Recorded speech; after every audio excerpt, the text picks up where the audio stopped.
Hello, everyone. I'm Brooke Burton. I represent the National EMS Management Association on the board of NEMSQA, where I serve as the vice president. Welcome to our series of webinars on the NEMSQA EMS quality measures. Each session will look at why the measure is important, evidence and rationale, as well as practical implementation or improvement ideas. Today's session will focus on the new safety measure, pediatric restraint device used during transport, looking at the percentage of EMS transports originating from a 911 request or interfacility request for patients less than 8 years of age, during which the patients are transported using a pediatric restraint device. This is one of the new NEMSQA measures developed in collaboration with the Florida Department of Health as part of their implementation of the FAIR project. Between 1992 and 2001, there were 4,500 vehicle crashes involving ambulances per year, with 34% of these crashes resulting in injuries.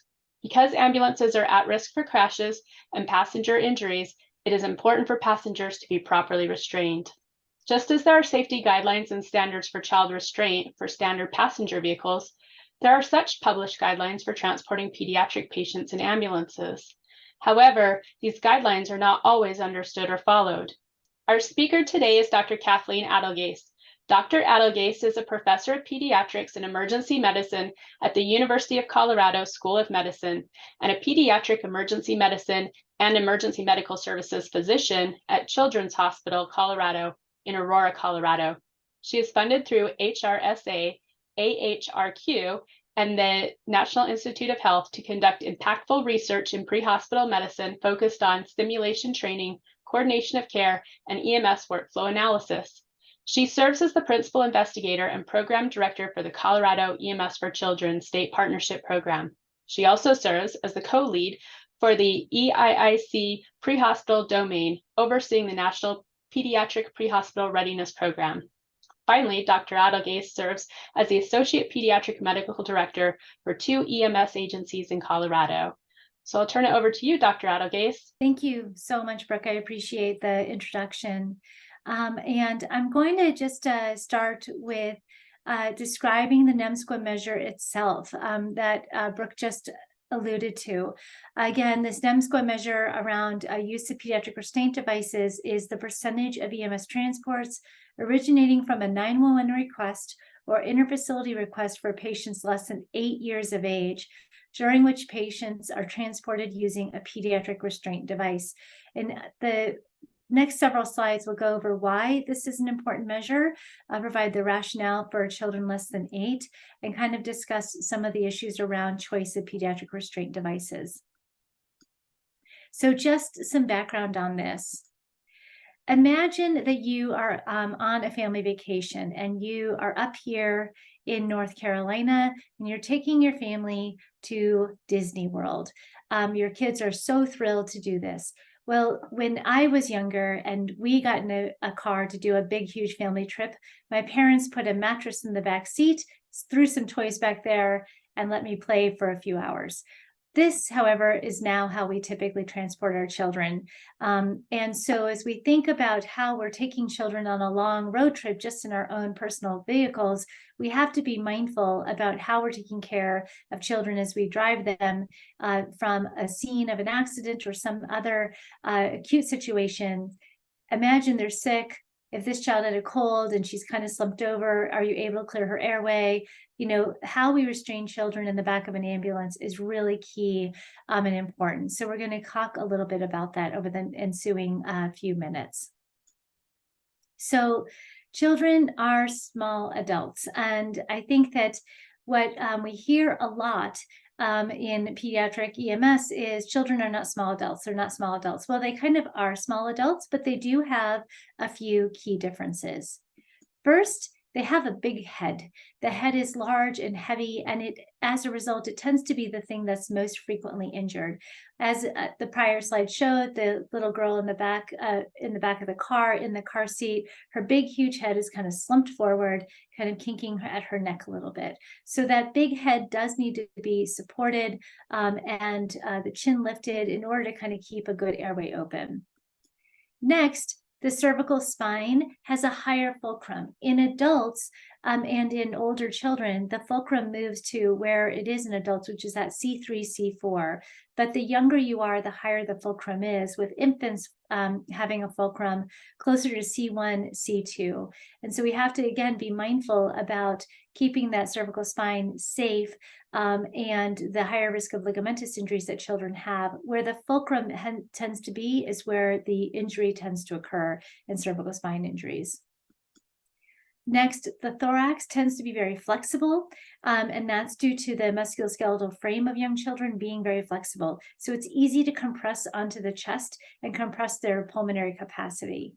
And fourth, their abdomen, they in general have a weaker musculature. And also, if we think about younger children, their organs are larger inside their abdominal cavity than the abdominal cavity itself, which means the liver, the spleen kind of pooch out underneath that rib cage, which in adults is very heavily protected by the rib cage. In children, that's not the case. So children are also abdominal breathers, and so we have to be really mindful about anything that compresses the abdomen in children during transport. Other pediatric considerations, as I kind of just covered, is the enlarged cranium does create that forward flexion of the neck. And so this is an image from a Fleischer and Ludwig textbook that I used all through my training to kind of explain the differences between children and older patients in terms of when they're laying on a firm, rigid spine board. And you can see that the younger child has a larger cranium that pushes the neck forward, or the chin forward, kind of kinking off the neck. So in order to have that cervical spine in its natural position, with a natural lordosis, you actually need a recess for the head so that the neck is more open and the cervical spine is more anatomic. If you can't have a recess for the head, the other picture below at the very bottom of that figure shows a lifting up of the body to elevate the body relative to the head, again, to kind of allow the natural anatomic position of the neck. Car seats themselves, as you saw from that first picture, can actually also cause some axial loading of the neck. So again, when we have anybody who's a trauma patient that we have to think about how we're going to restrain, we have to be really mindful of that. And then finally, children are abdominal breathers, and so therefore, if you kind of put a lot of straps across the belly, it can compress their ability to breathe. Finally, why 8? It turns out that the head to body proportion equalizes to adult anatomy around 8 years of age. That's when children kind of become anthropomorphically symmetric with adults in terms of the head relative to the body. So a long time ago, over 10 years ago now, NHTSA worked on a safe transport of children document, and they pulled together the best and the brightest around the country to kind of provide some working group recommendations on the safe transport of children in emergency ground ambulances. I used to refer to these as the 210 guidelines. They were actually officially published more broadly in 2012. But these guidelines were designed to kind of give guidance to ground ambulance agencies on how to transport children safely. It's strategized on 5 different clinical scenarios that would involve the transport of children. And the ultimate goal of the recommendations are to prevent forward motion or ejection, secure the torso, protect the head, neck, and spine of all children transported in ground emergency ambulances. Some of you may remember this document, and so if so, this might be a little bit of review, but I'll go over the 5 different situations or scenarios. The first situation is the ground ambulance transport of a child who is not ill or injured. The second situation is the transport of a child who does not require continuous and/or invasive medical monitoring or interventions. They may be ill or injured, but they're very stable. The third situation is for a child who does require continuous and/or invasive medical monitoring. The fourth scenario is for a child who actually requires spinal immobilization or spinal motion restriction and/or lying flat for transport. And finally, the fifth situation is for a child or newborn who require transport as part of a multiple patient transport. Often, children are with caregivers or parents, or in the case of a mother who gives birth in the field, you have to transport them together. So what do the NHTSA guidelines on pediatric transport indicate or recommend?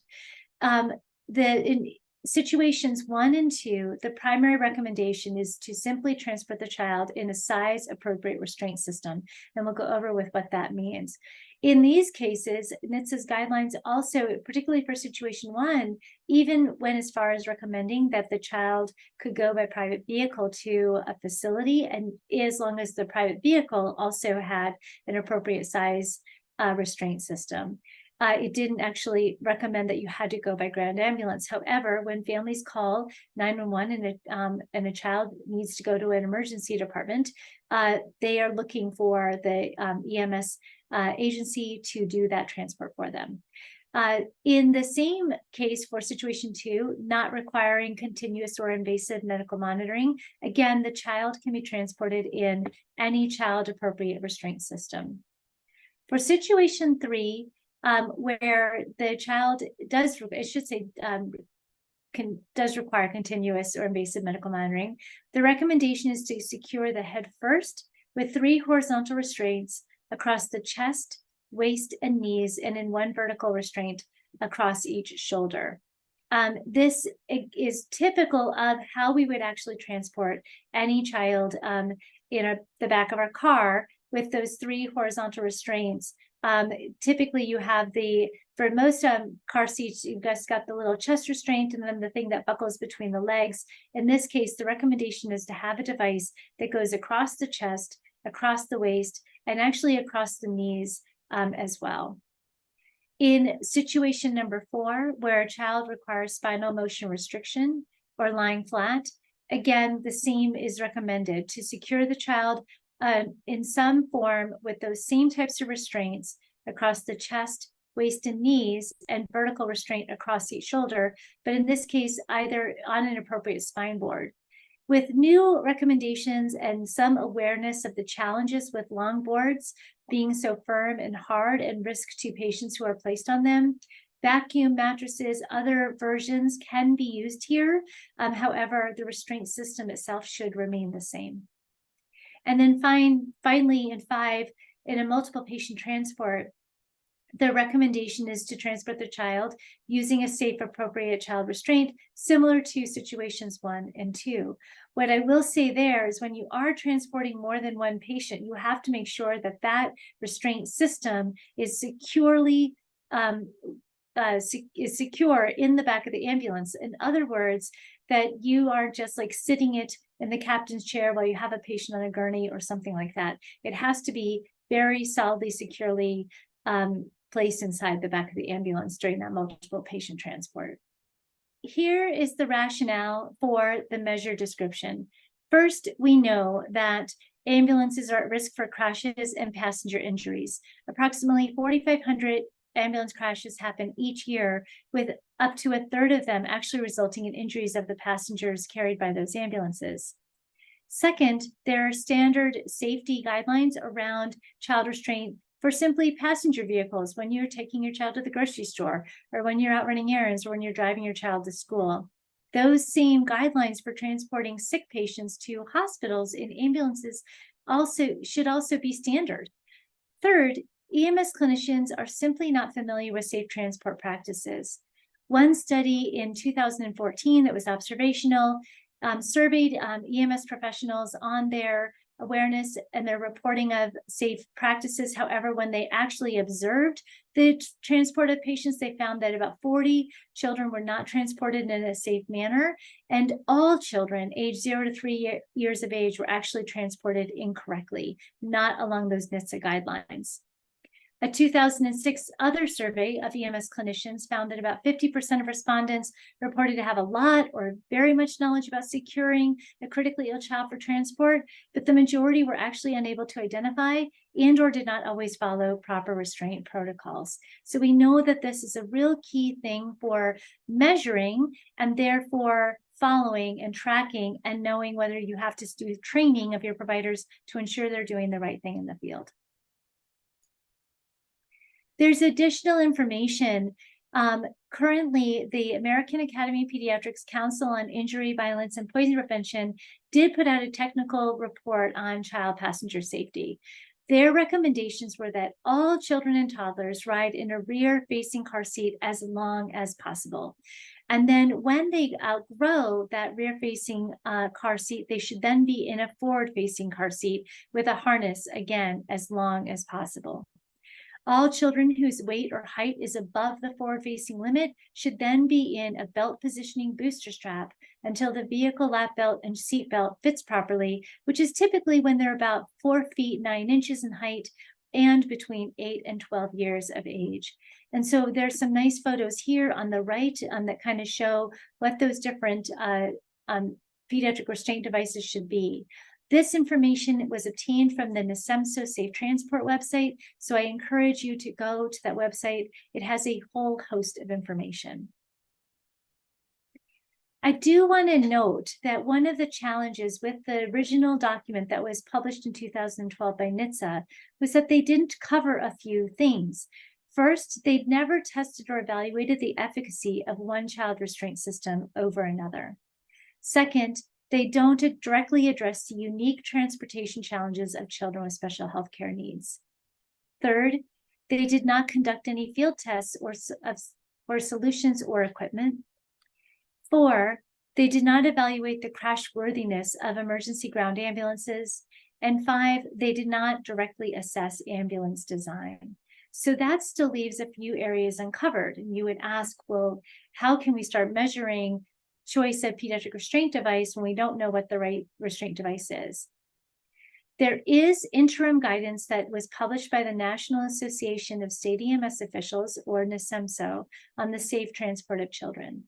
And this guidance dictates that EMS agencies should develop policies that include the following: methods, training, and equipment to secure children to reduce forward motion and possible ejection, considerations for those 5 scenarios for a child that needs transport. They specifically recommend prohibiting children from being transported and unrestrained in any way, shape, or form. They also recommend that EMS agencies should have a policy that has provisions for securing all equipment during a transport. And finally, policies that indicate the use of devices in the position for which they're designed and tested. The last key thing is that it's again recommended that all ambulances should readily have available appropriate child-sized restraint systems. And crash testing is coming. The NEMSQA, after the publishing of the interim guidelines, did recommend to NHTSA leaders and others that crash testing methodology or crash testing of these devices was needed. However, no one has developed a methodology for how to do the crash testing itself, and know that that crash testing methodology is going to be accurate in identifying which transport systems and restraint systems are the right ones to use. So as a result, NHTSA was able to provide a cooperative agreement to start this crash testing methodology development. And specifically, it's designed to evaluate the safety of commercially available devices for the securement of children. The current crash testing methodology dictates for 3 unique transport situations: supine patients, those that are lying on their back or on an adult-sized cot; seated pediatric patients or child passengers; and supine neonatal patients. The testing methodology will be available soon to commercial vendors so that they can test their equipment and provide verification that their device is safe for use. So I'll provide a few practical implementation strategies and tips for getting started for your agency. And then I will sign it over to Cherie Murphy, who will provide some of the nuts and bolts for the NEMSQA measure itself. There are resources for you available right now. On the NEMSQA website, they have a fabulous link on their page to a lot of resources on the safe transport of children, including their interim guidance, a series of training guidance, some info sheets, and a whole bunch of other things. The safe transport of children PowerPoint is also on there that kind of goes over some really good evidence around why we need safe transport of children, and gives recommendations and guidance specifically around those forward-facing car seats, rear-facing car seats, and transport in ambulances. There are also pediatric transport products for ground ambulances also on that NEMSQA website. there is the Pre-Hospital Pediatric Readiness Project. I will plug that.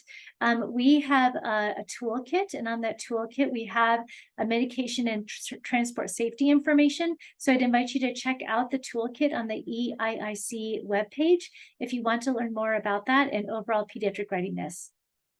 Finally, I would recommend that you review those current NHTSA guidelines and ask yourself, do you have protocols for all 5 situations? If you do, if you don't, which policies and protocols do you need to develop? And I would also recommend that you review your patient transports for children less than 8 years of age and ask yourself how many of them fall into each situation. If you find an abundance of children who require spinal motion restriction, then evaluate your policy and protocol and make sure that you are transporting them in a safe way as recommended. And so at this time, I'll go ahead and hand it over to Cherie to discuss more about the measure score interpretation and the rest of the information from here. Thank you so much for your time and attention. Thank you, Dr. Adelgais. As Dr. Adelgais said, I'm Cherie Murphy, the Executive Director for NEMSQA, and I'm filling in for our usual technical details guru. And I'm excited to be the understudy for this role and have the opportunity to talk data elements and measure descriptions, as I used to do this in the hospital side of things. So Dr. Adelgais gave us a great background for why it's important to make sure we safely transport kids and how, and some considerations for safely transporting our pediatric population. So let's look at how we can actually see or measure how well we do this and look at the technical details of calculating this measure. So as the name implies, this, or not name, but measure ID, Safety 04 implies, this is a patient safety process measure. And like all of our NEMSQA measures, the higher your percentage score, the better quality. And as this is one of our new measures, we currently don't have a national aggregate performance yet. But let's break down how to actually calculate this percentage score. So first, we're going to start with the inclusion criteria, or who's in the denominator. Who do we expect to be transported in a pediatric restraint device? Well, like Dr. Adelgais told us earlier, we're going to be looking at basically all of our EMS transports for patients less than 8 years of age. Those are the folks that we expect to be in a pediatric transport device.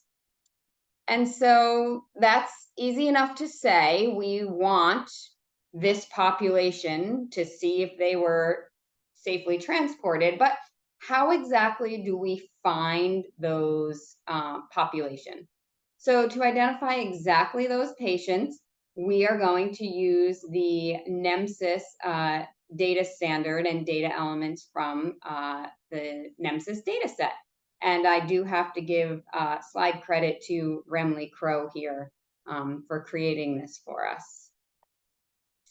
And so when we look at that inclusion criteria, to find transports, we're going to use the element e-disposition 30. And then to find, obviously, our kids, we're going to be looking at the age element of e-patient 15 and 16. I guess I should have said elements of e-patient 15 and 16.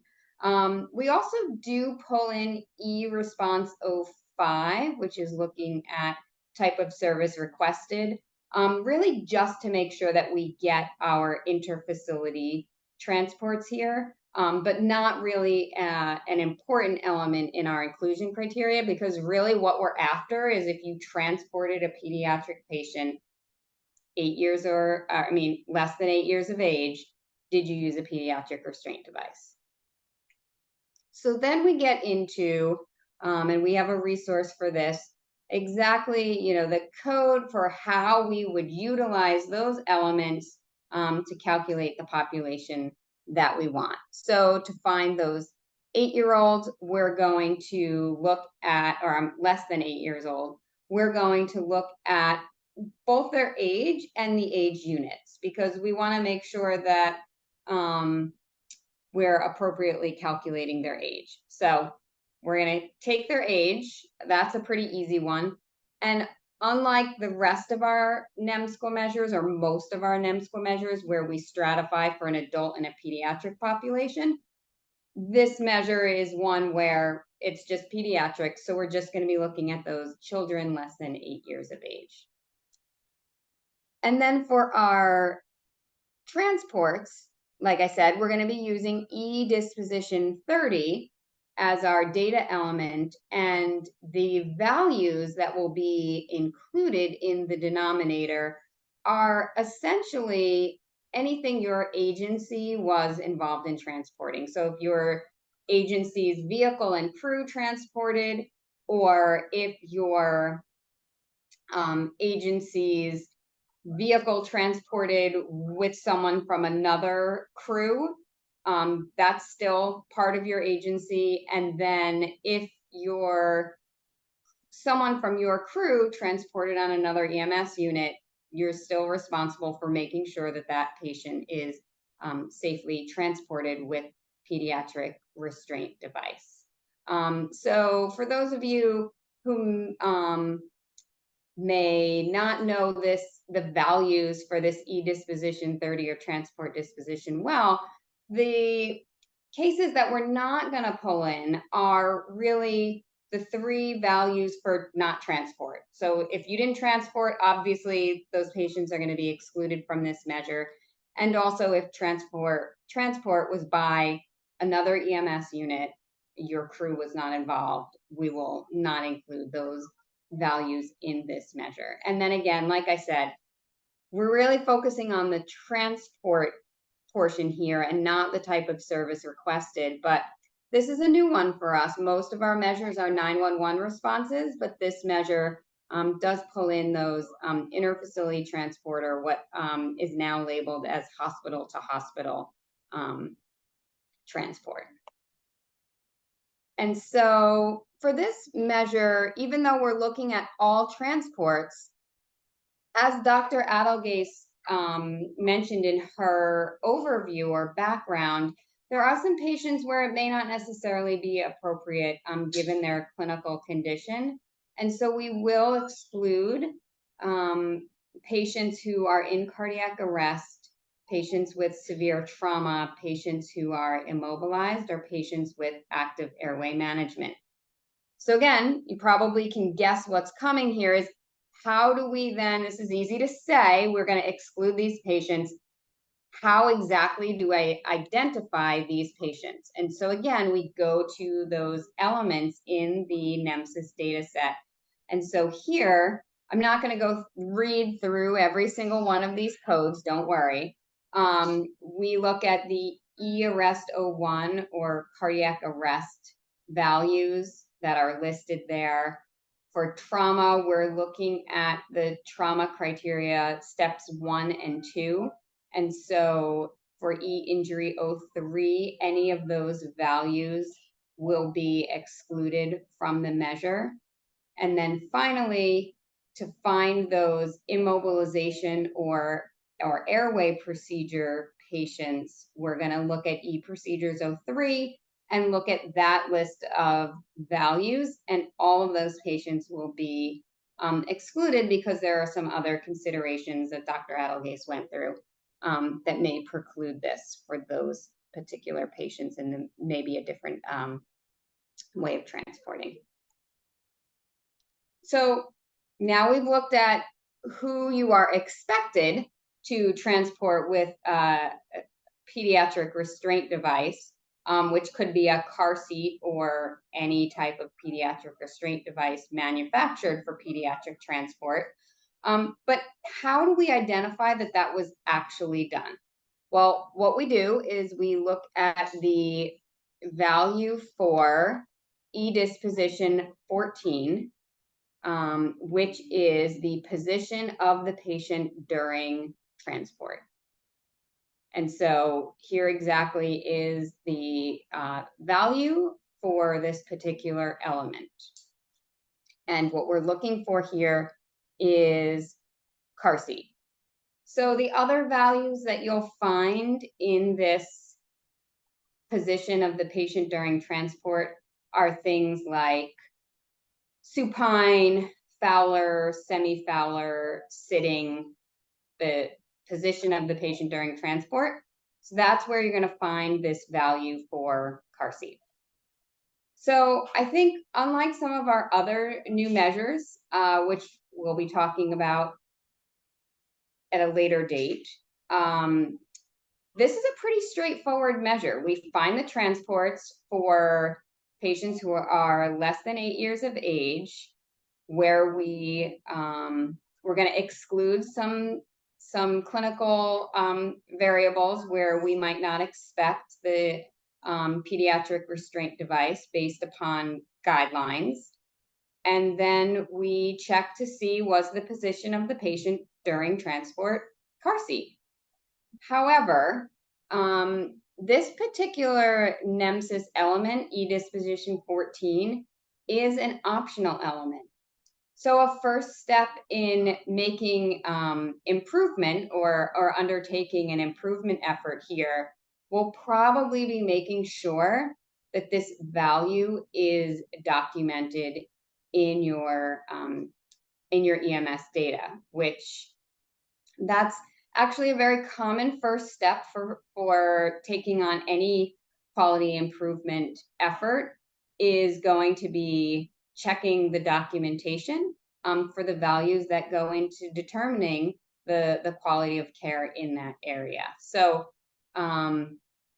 pretty straightforward measure. Just realize that when you go to look at this, you may need to make sure that providers are documenting this on all of your cases.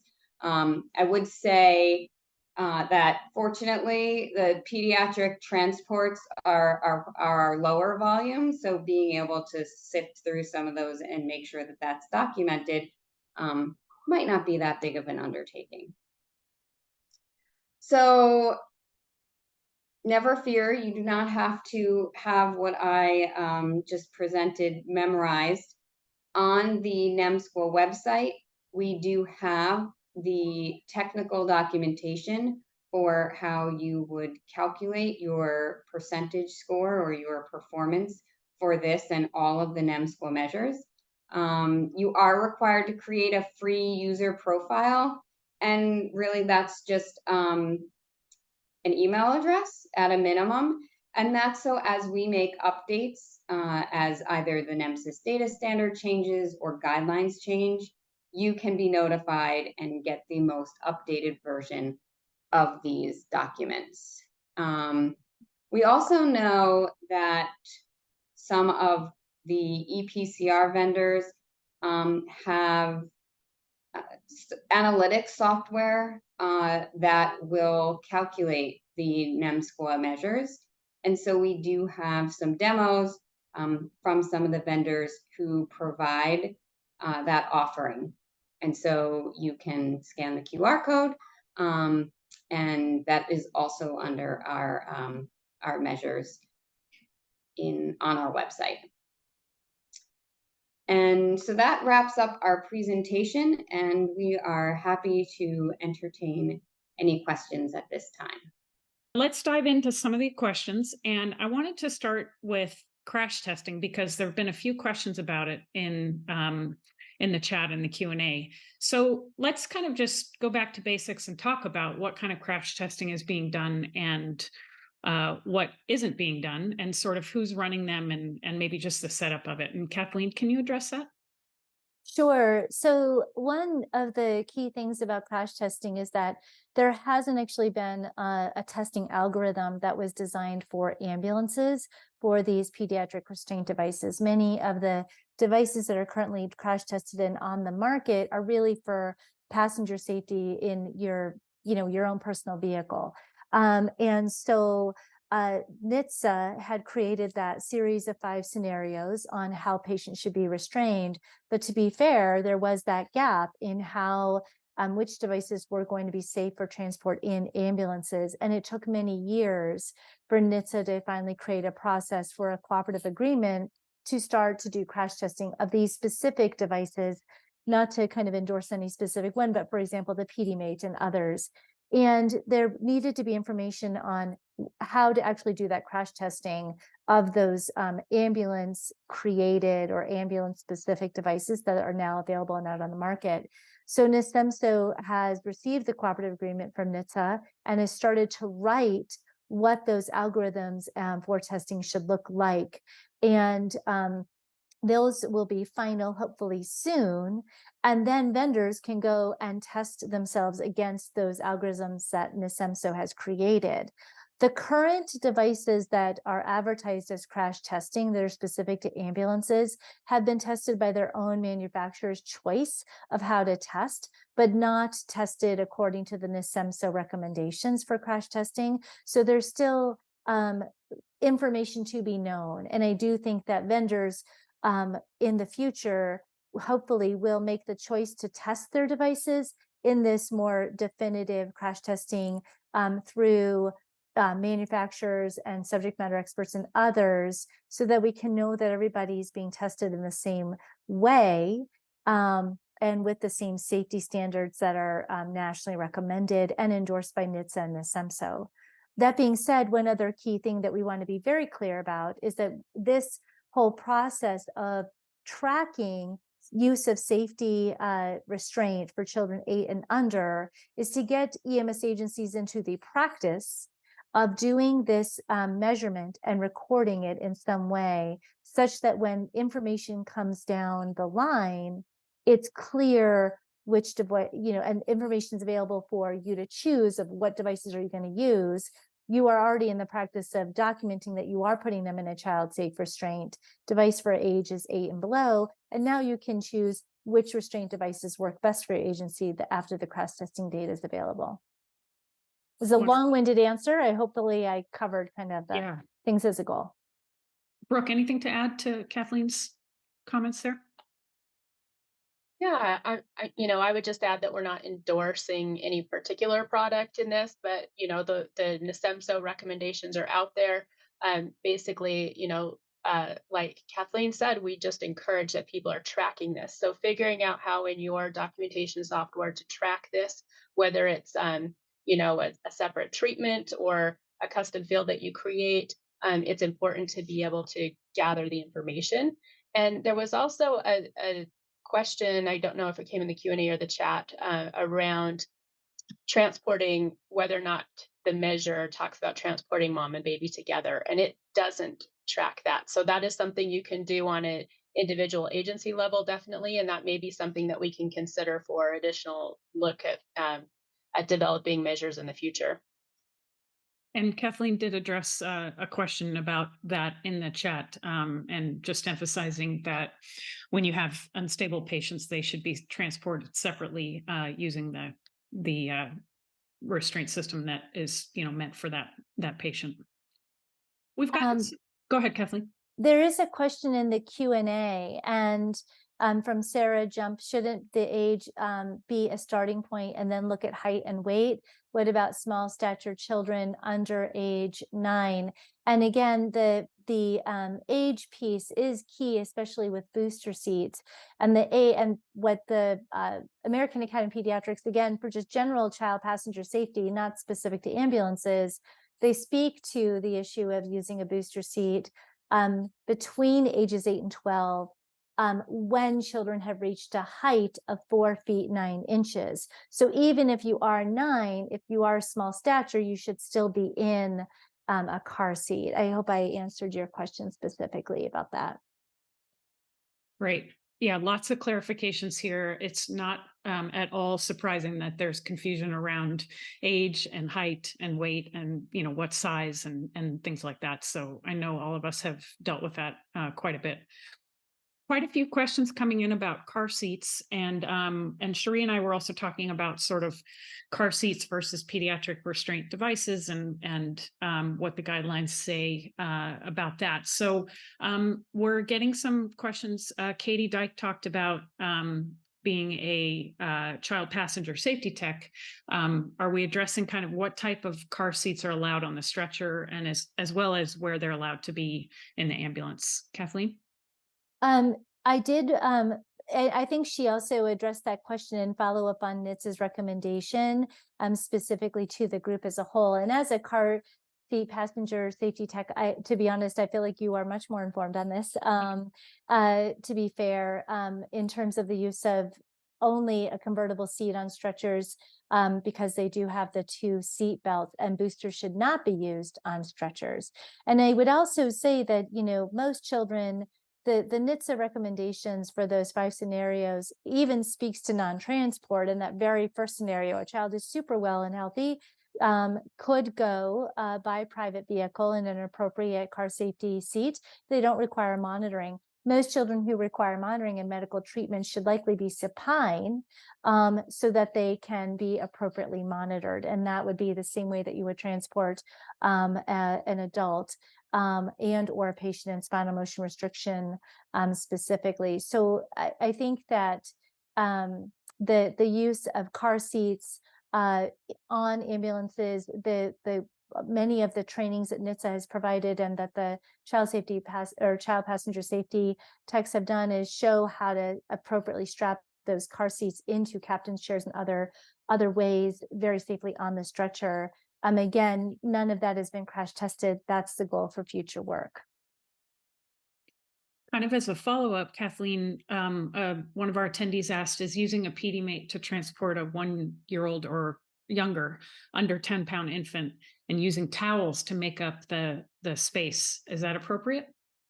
It is a tough call. I think that the PediMate isn't crash tested, much less shoving towels in around. Sure. To know if that's truly the safest thing.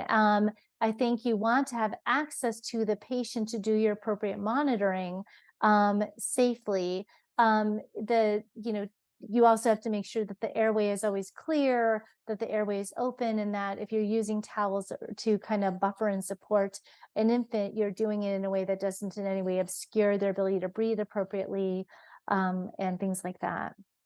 We also have some questions here, as I was mentioning earlier, kind of back to the appropriateness of a car seat versus a device and what NEMSQA says. And Cherie, you were talking a little bit about, there's a little bit of confusion about that terminology. Can you just kind of clarify that for us?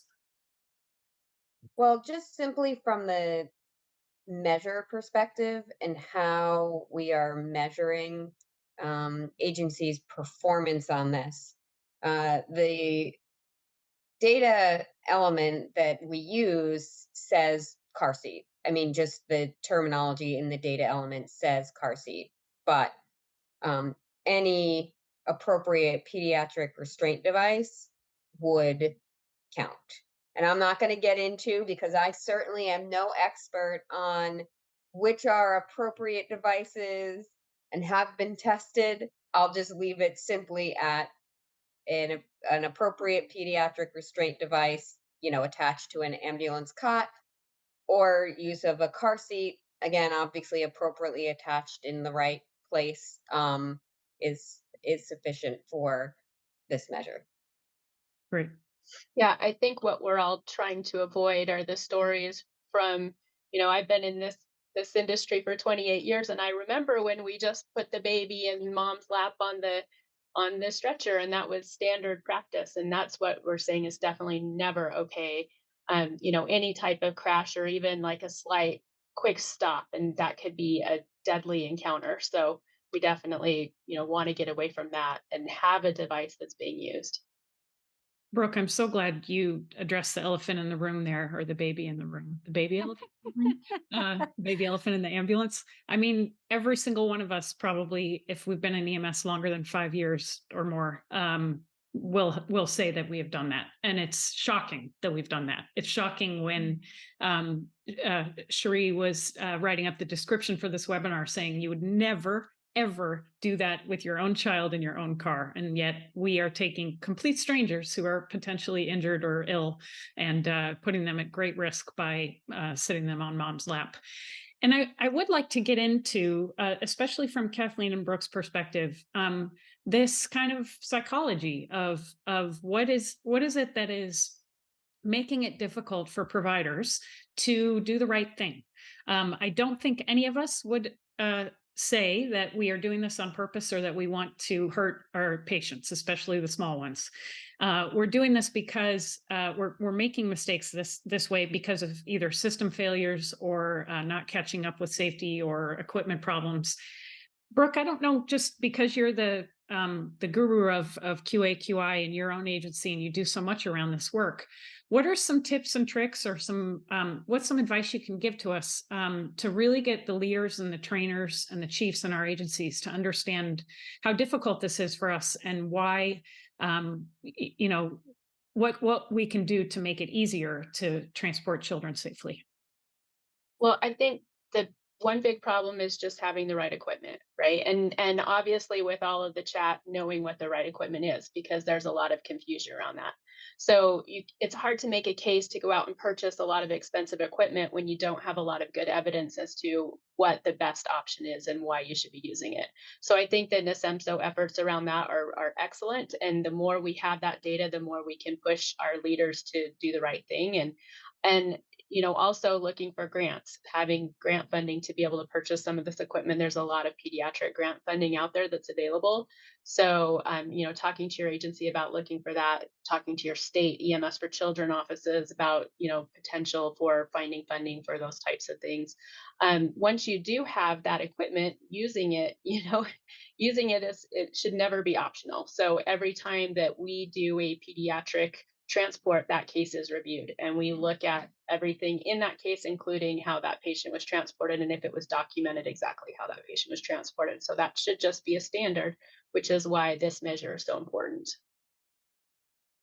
I think the other key element of transporting children is there, and the psychology, as you were saying, is just the rarity by which kids are transported by EMS in the first place. If you think about your total number of calls, it's probably between 5 and 8%.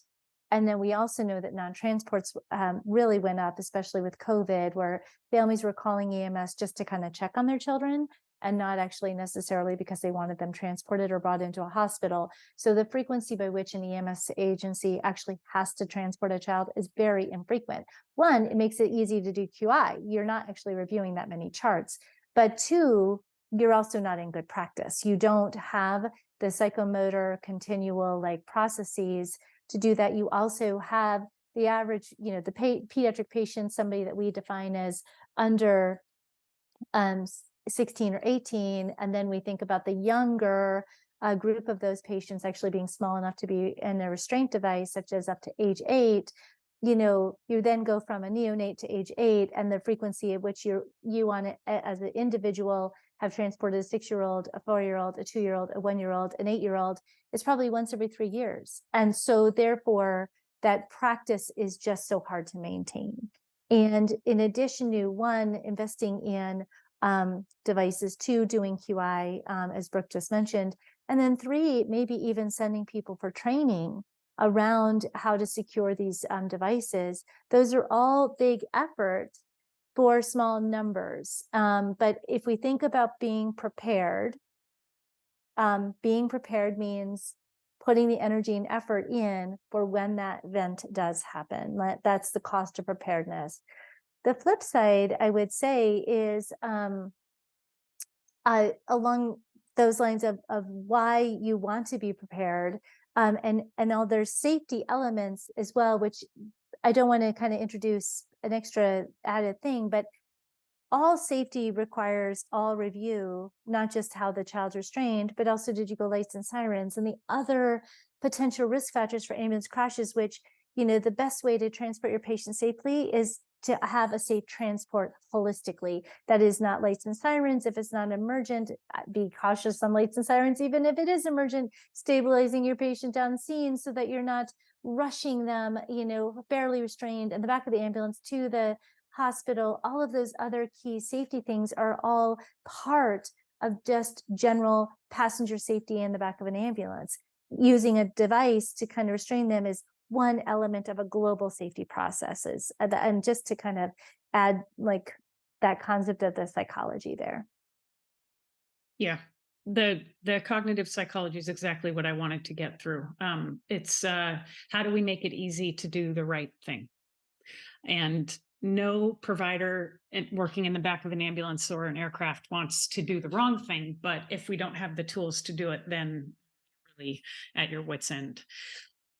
Let's stay on that touchy-feely stuff, because we had a great comment from someone who said that it's very hard as providers for us to separate the child from the mom, especially if the child is upset.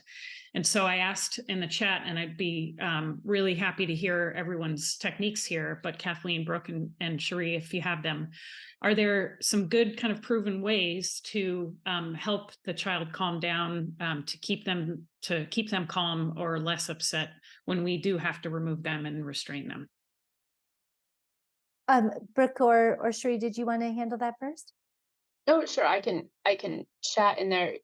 When I was a younger provider, we used to just kind of have a policy that we didn't allow parents to ride in the back because the child would be upset, parent would be upset. It was really hard to manage everything. And then as I became a parent, I realized how cruel that actually was. Yes. Yeah. So totally changed that in my own practice. But just distraction is great. Having that person there, but having a conversation with the parent as you get into the ambulance, just being able to communicate really honestly and say, hey, this is really scary for your child. The more calm you can be and reassuring you can be for them, the easier this is going to go. But if they cry, or seem upset because of why we're driving, that's normal. And we're just going to work past that and do the best we can to take care of them on the way. So just having a simple, conversation with someone that takes 2 seconds as you're getting in the ambulance and prepping that parent for the role that they need to play in the back of the ambulance, I think is really key. Having other distracting things like, stuffed animals or other little things that you can kind of try to get their attention with is great. And just talking to them too, being fun with them, sometimes the phone. Yep. That's definitely in there. Kathleen? Yeah. I thank you for that. I think that's a really key element of just overall family-centered care, right?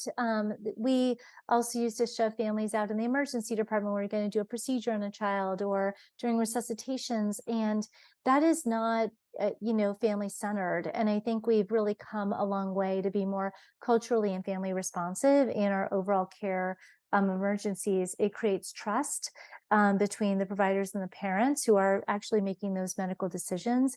It also demonstrates the child can feel more trustful of you because you're seeing them, positively engage with their parents. So those are really key things. And again, even helping the parent be as fully engaged and present without interfering in a way that creates a safety issue for the child is really kind of a key piece. And I think that not just that, but as a parent yourself, or if you are supporting a loved one who's going to the hospital, how would you want to be treated? Those are key ways to, I think, kind of to consider how you're going to have that conversation with families. Wonderful. Great stuff in the chat, building on what all of you just said, including handing them the phone, watching videos, giving, someone said bubbles. I don't know, that's got to be a safety issue. But anyway, I love bubbles. Aubrey talked about strapping the car seat to the gurney and then putting mom in the seat next to it so that mom and child can touch each other, speak with the child, play with the child, use the car seat that they're used to. Very good advice. And Erin's point that I commented on is that just isn't taught how to communicate with patients and parents, period, right? So educators and preceptors and all of you on this call, when you are with another person who needs a little help with this, give them that education, put it into your training, make it part of your initial education, and it should absolutely be part of our continuing education for pediatric patients. Excellent.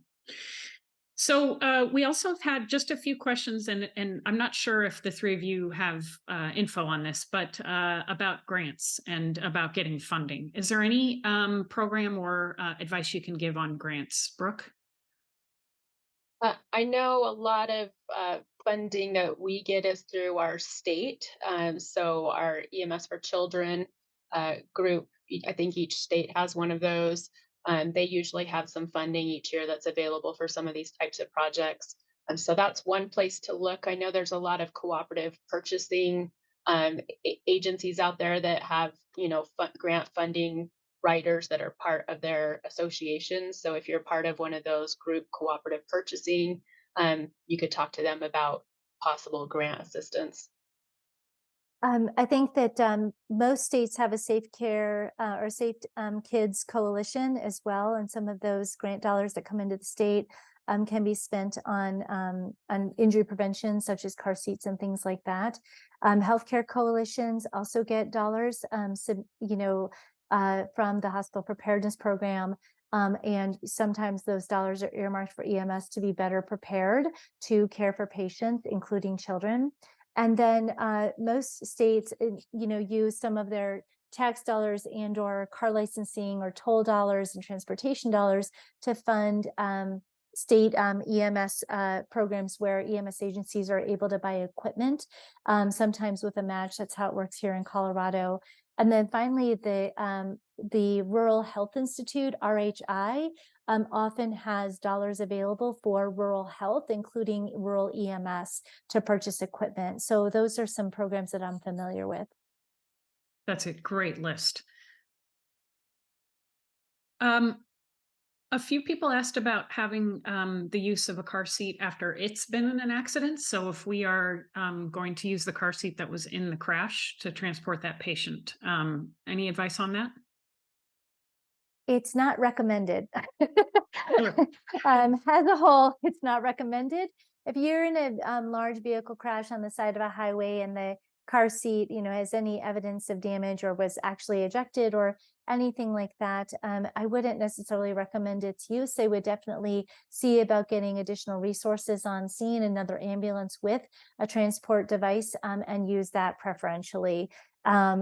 It's hard to endorse using a car seat that's been involved in a motor vehicle crash if there's any intrusion into that passenger compartment for the actual transport of the patient itself. Makes sense. Yeah, I just wanted to be clear about that. Great. We've got some other great stuff in the chat from our attendees. This is one of the best parts about having so many people on a webinar. We have the Improving Occupant Protection course slides from NEMSQA that Christian put up, so you guys can all click on that and look there as well. A fun rhetorical question from John about, I wonder if we could train more on pediatric transport rather than vehicle extrications, but the toys aren't as fun. Yeah. Maybe. Yeah.